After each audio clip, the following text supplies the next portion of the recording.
بسم اللہ الرحمن الرحیم۔ قالو حرکو ہو کہنے لگے جلا ڈالو اس کو، حرکو ہو معلوم ہوتا ہے بہت بےزتی ہو گئی، حرکو ہو جلا ڈالو اس کو، وانصروا آلہتکم یہ ذرا ابھار رہے ہیں، یہ بھی غیرت دلانے کا مقصد ہے کہ اس نے جو تمہارے الہوں کے ساتھ حال کیا اب اس کی ایک ہی سزا ہے، حرکو اس کو جلا ڈالو، وانصروا آلہتکم نصرت کرو یعنی بدلہ لو، یا نصرت انتقام کے معنی میں ہے، انتقام لو اپنے الہوں کا، ان کنتم فاعلین اگر ہو تم کچھ کرنے والے، نیچے عبارت ساتھ ملاؤ، اگر ہو تم کچھ کرنے والے تو یہ کام کرو ورنہ ہمارے معبودوں کی بات ڈوب جائے گی۔ بہت بے ادبی ہو گئی، اب اس کو سزا دی جائے۔ القصہ قرآن مقصد کی بات بتائے،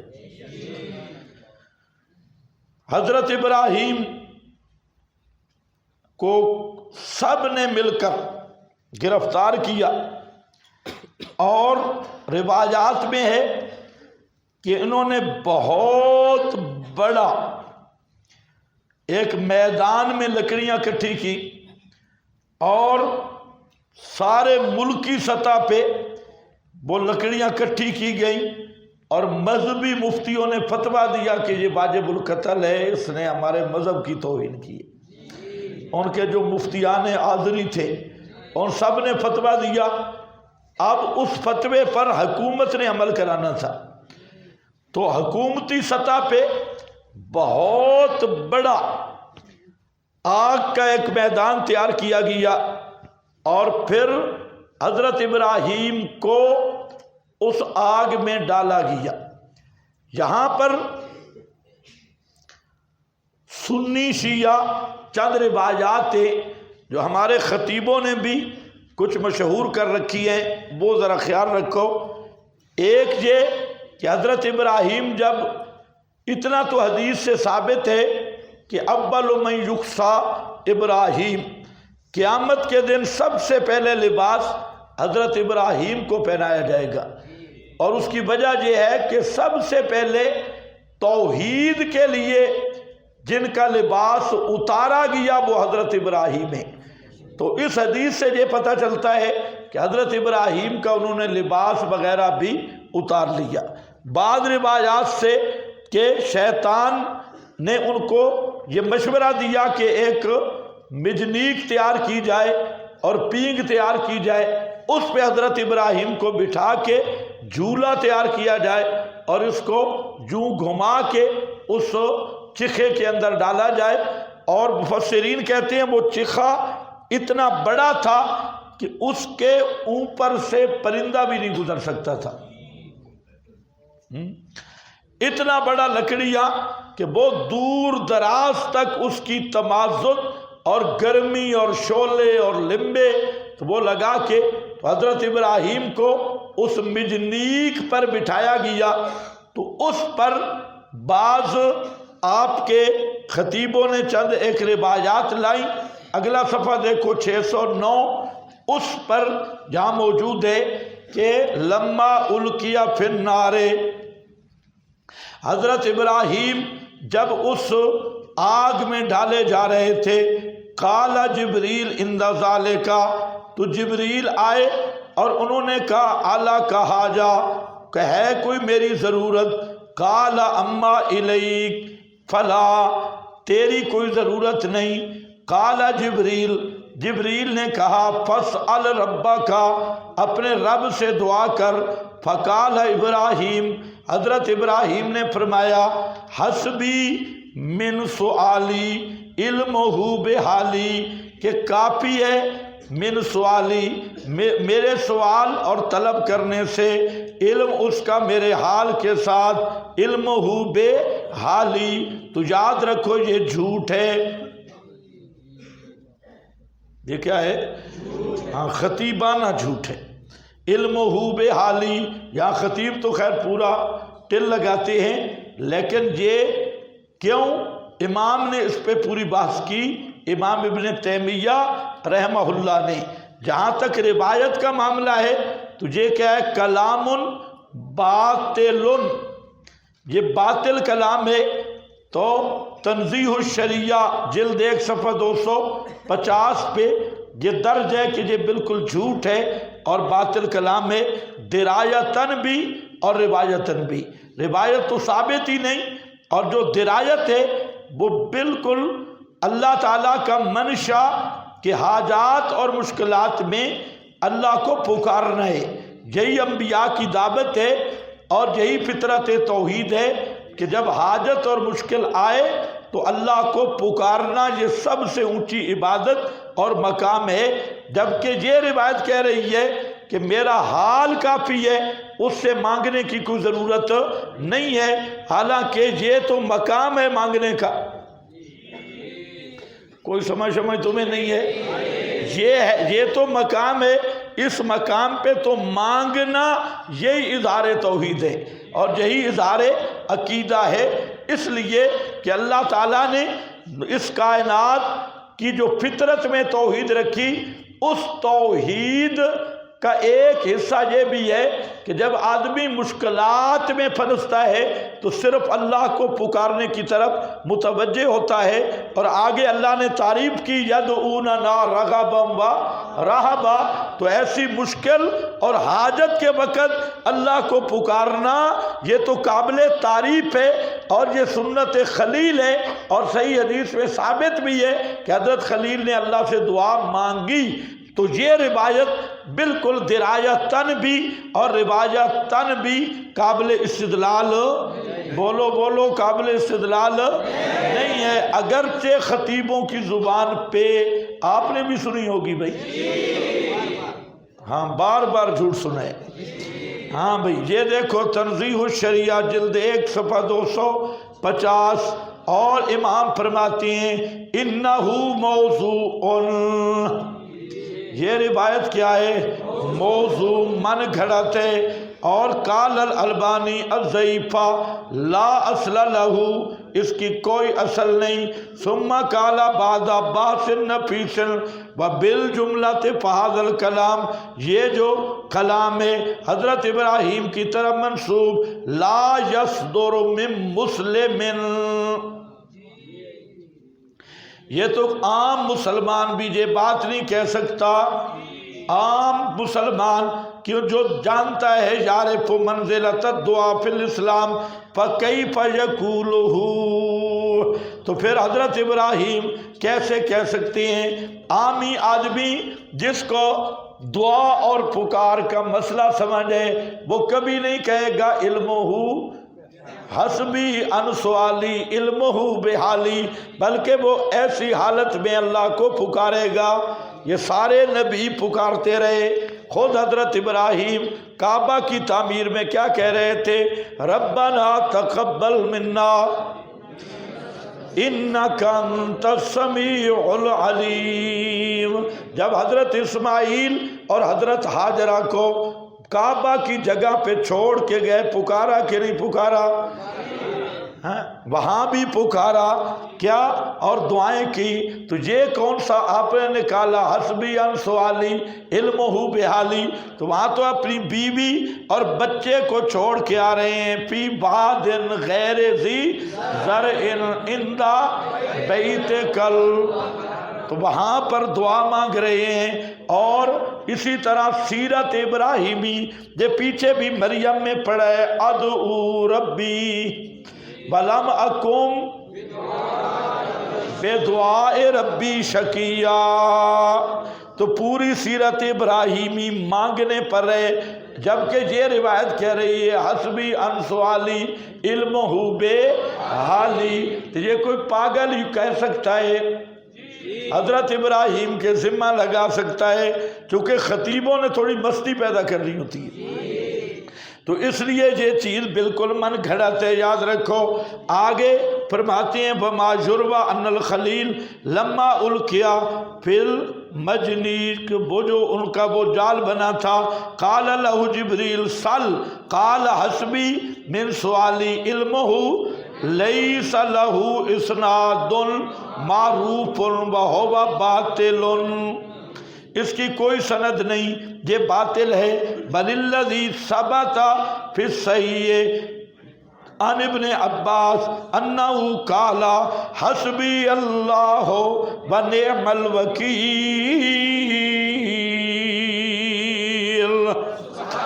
حسبی اللہ، مجھے کافی ہے میرا اللہ، ونعم الوکیل. ابن عباس کہتے ہیں ابراہیم نے آگ کے کنارے پہ بیٹھ کے کہا تھا حسبی اللہ، اور محمد الرسول اللہ کے صحابہ نے احد میں کہا تھا. وہ بھی تو آگ تھی، احد کی جنگ بھی تو ہر طرف سے آگ تھی. 70 شہید ہو گئے، 70 زخمی ہیں، اور تازہ تازہ خون بہہ رہا ہے. اوپر سے اطلاع آتی ہے ان الناس قد جمعوا لکم فاخشوہم، لوگ پھر آ رہے ہیں دوبارہ حملہ کرنے کے لیے، اس لیے تیار ہو جاؤ. تو آگے کیا کہتے ہیں؟ وہ کہنے لگے کیا حسبنا اللہ ونعم الوکیل. یہ ہے عملی توحید، حالی کی ٹریننگ. توحید حالی کی، ایک ہے توحید کالی، ایک ہے توحید حالی. توحید حالی وہ ہوتی ہے جو اندر چلی جائے اور دل کی گہرائیوں تک اتر جائے، پھر جیسا امتحان بھی آئے اندر سے آواز آتی ہے حسبنا اللہ. جن کو اللہ نے عقیدہ توحید کا دیا وہ محنت کریں کہ توحید دل میں اتر جائے. آج یہ بھی مسئلہ ہے کہ مولوی کی بھی زبان پہ توحید ہے، اندر کوئی شے نہیں، اندر سکھڑے، اندر صرف فیس، اندر صرف وہ مرید اور مقتدی، اندر وہی چیزیں. ان الناس، تو جو حسبنا اللہ ونعم الوکیل. توحید یہ ہے کہ زندہ پیغمبر ساتھ کھڑے ہیں، قبر شبر نہیں، زندہ نبی کھڑے ہیں. لیکن نہیں کہتے کہ نبی کافی ہے. آج تو بے ایمان کہتے ہیں نا اللہ نبی کافی ہے، لیکن پیغمبر کے سامنے کھڑے ہو کے ایسے توحیدی ہیں کیا کہتے ہیں؟ حسبنا اللہ. کون کافی ہے؟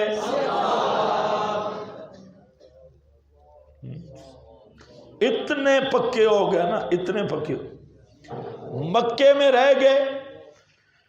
اب مکہ میں نہیں کہتے یا رسول اللہ نظر حالنا اسمعک لنا، اللہ نبی کا واسطہ نہیں. کیا ربنا اخرجنا من هذه القرية الظالم اهلها، آگے واج لنا من لدنک ولیا واجعل لنا من لدنک نصیرا.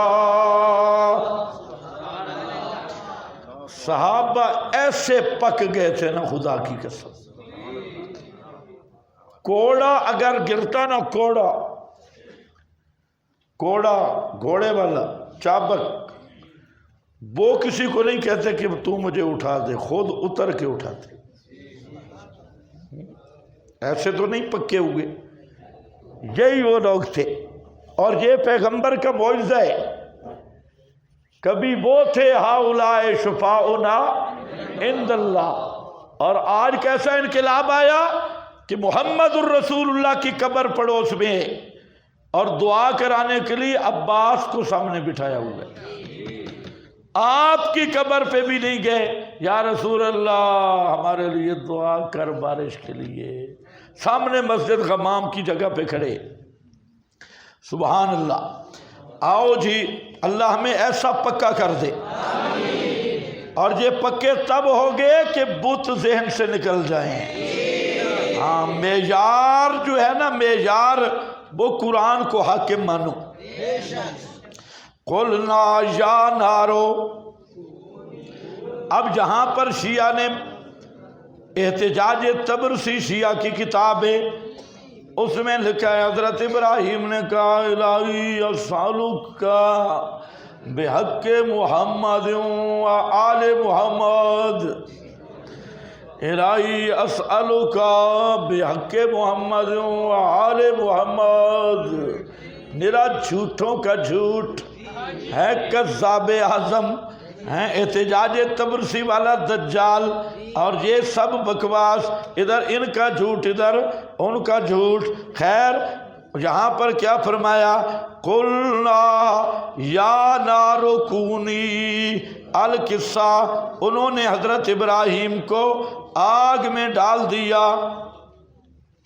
سارے دیکھ رہے تھے کہ اب اس وہابی کا کیا بنے گا، مماتی سے جان چھوٹ گئی اور ہمارے معبودوں کے گستاخ سے جان چھوٹ گئی۔ سارے تماش بین، اللہ نے آگ کو کہہ دیا یا نارو کونی بردا بکونی سلاما، اے آگ بردا، یہ کونی امر تکوینی ہے، آگ بردا ٹھنڈی ہو جا، بسلامہ یخ بھی نہ بننا، نہ یخ بردن کے نیچے عبارت ہے، نہ سوزاں کے گزند پہنچے، سلامن نہ یخ کے سردی پہنچے، اتنی ٹھنڈی بھی نہ ہو جا، یخ تو پشتو کا لفظ ہے، ہاں یخ ٹھنڈی نہ ہو جا اور سوزاں گرم بھی نہ ہو کہ میرے خلیل کو گرمی پہنچے۔